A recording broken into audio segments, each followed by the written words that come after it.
তো hello guys, আশা করি সবাই ভালো আছেন। আর এই সময় ভালো থাকাটা খুবই জরুরি, আর আমি সবসময় ভালোর দলেই থাকি। তো প্রিয় শিক্ষার্থী বন্ধুরা, রয়ফেমের পক্ষ থেকে তোমাদের সবাইকে জানাই শুভেচ্ছা ও অভিনন্দন। তো আমার ইউটিউব চ্যানেলে এটা আমার সেকেন্ড ভিডিও তোমাদের জন্য নিয়ে এসেছি। বর্তমান কোভিড পরিস্থিতির কারণে চলমান সপ্তম শ্রেণীর হিন্দু ধর্ম ও নৈতিক শিক্ষার অ্যাসাইনমেন্টের সুন্দর ও খুব সহজ সমাধান। তো প্রথমে আমি তোমাদেরকে হিন্দু ধর্ম সম্পর্কে কিছু কথা বলে নিতে চাই। আসলে হিন্দু ধর্ম হচ্ছে একটি প্রাচীন ধর্ম। এটি সনাতন ধর্ম নামে পরিচিত।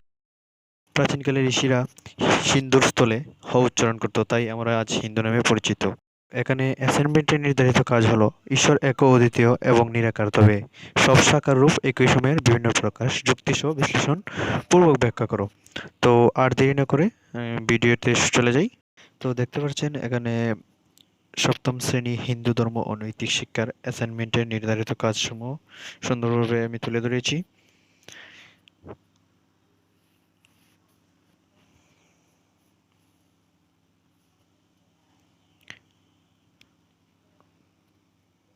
প্রিয় শিক্ষার্থীবৃন্দরা, তোমরা এখান থেকে নোট করে খাতায় লিখে রাখতে পারো।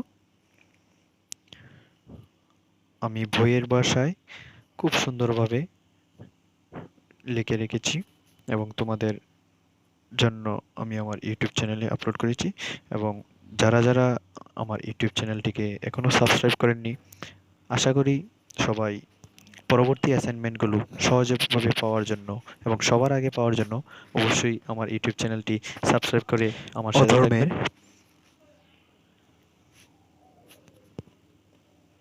আবির্ভাব ঘটলে ধর্ম ও ন্যায় সংস্থাপনের জন্য সাকার রূপ ধারণ করেন। হ্যাঁ, ঈশ্বর এক ও অদ্বিতীয়। হ্যাঁ, আমরা জানি ঈশ্বর এক ও অদ্বিতীয়, অর্থাৎ তাহার উপর আর কেউ নেই। ঈশ্বর নিরাকার, তবে প্রয়োজনে তিনি বিভিন্ন সাকার রূপ ধারণ করতে পারেন। সকল সৃষ্টির অসীম রহস্য তিনি। তিনি সৃষ্টি, স্থিতি ও লয়কারী ব্রহ্ম।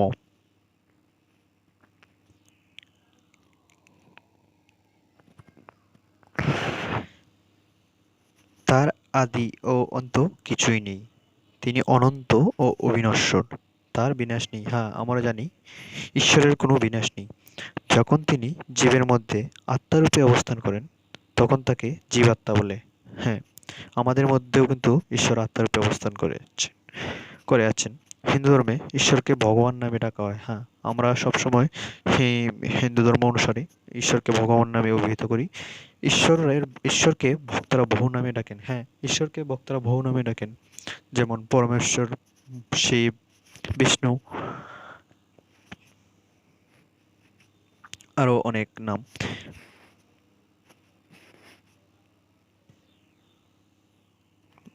আমরা অভিহিত করি।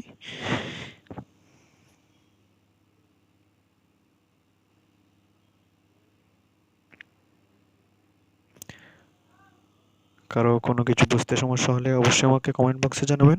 আমি সরাসরি তাদের উল্লিখিত কমেন্টের উত্তর দিয়ে দেব।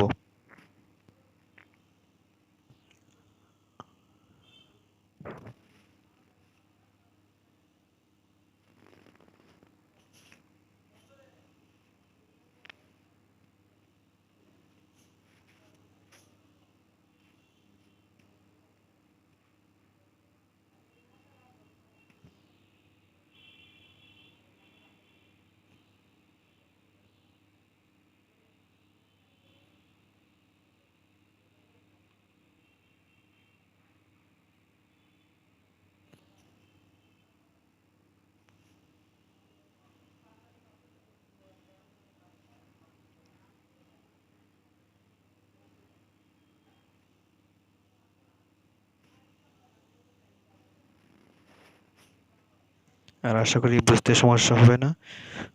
আর তবুও যদি কোনো সমস্যা হয় অবশ্যই আমাকে জানাবেন। যারা যারা আমার ইউটিউব চ্যানেলটি সাবস্ক্রাইব করেননি, তারা অতি দ্রুতই সকল অ্যাসাইনমেন্ট সবার আগে পেতে আমার ইউটিউব চ্যানেলটি সাবস্ক্রাইব করুন এবং পাশে থাকা বেল আইকনটি ক্লিক করে আমার আমার সাথে থেকে সব অ্যাসাইনমেন্টের সহজ উত্তর সহজে পেয়ে যান। একটা কথা বলতে চাই যে প্রতিদিন অন্তত একবার হলেও গীতা পাঠ করবেন। হ্যাঁ, ঈশ্বরের কারণ গীতা পাঠ আমাদের অত্যন্ত জরুরি। শ্রীকৃষ্ণ গীতাতে বলেছেন যে গীতা শাস্ত্রমিদং পুণ্যং য পঠিত তিনি জগতের কল্যাণের জন্য বিভিন্ন রূপে আবির্ভূত হন। আমাদের প্রয়োজন তিনি জগতের কল্যাণের জন্য বিভিন্ন রূপে আবির্ভূত হন। তাহলে আমরা সবসময় তার স্বরূপ বা অস্তিত্ব অনুভব করি। ঈশ্বরের সাকার রূপ বিভিন্নভাবে প্রকাশ পেয়েছে। ঈশ্বরের একত্ব। ঈশ্বর এক ও অদ্বিতীয়, তার আদি ও অন্ত নেই, তিনি অনাদি ও অনন্ত, তিনি নিরাকার। বিভিন্ন ধর্মমত অনুসারীরা তাকে বিভিন্ন নামে ডাকে, আমরা তার নিরাকার রূপকে ব্রহ্ম বলে ডাকি। তিনি কৃপাময়, ঈশ্বরের কোনো গুণ শক্তি আকার পায় তখন তাকে দেবতা বা দেবদেবী বলে। যেমন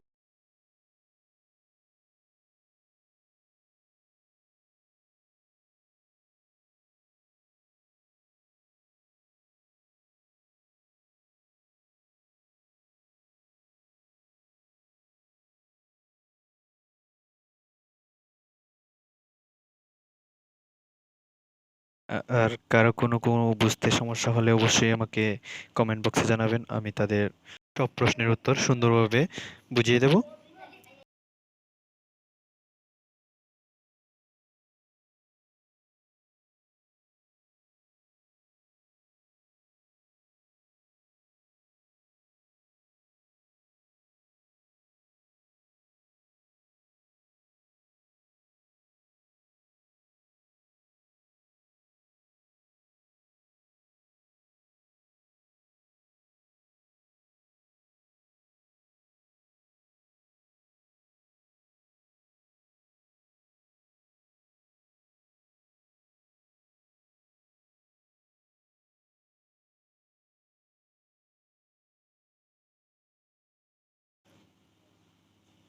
এটা পরবর্তী পৃষ্ঠা।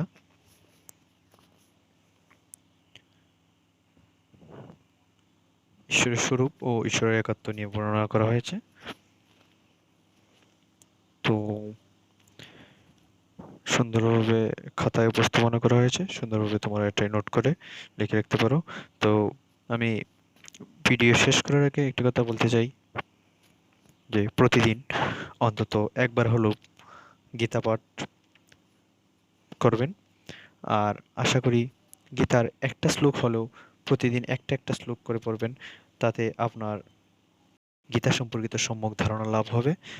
আর মনে রাখবেন ভগবান শ্রীকৃষ্ণ গীতা সম্পর্কে বলেছেন যে গীতা শাস্ত্রমিদং পুণ্যং য পঠিত প্রচিত প্রমাণ, অর্থাৎ গীতার যথাযথ উপলব্ধি নিজের মনে ধারণ করতে পারলে সমস্ত ভয় ও উদ্বেগ থেকে মুক্ত হওয়া যায়।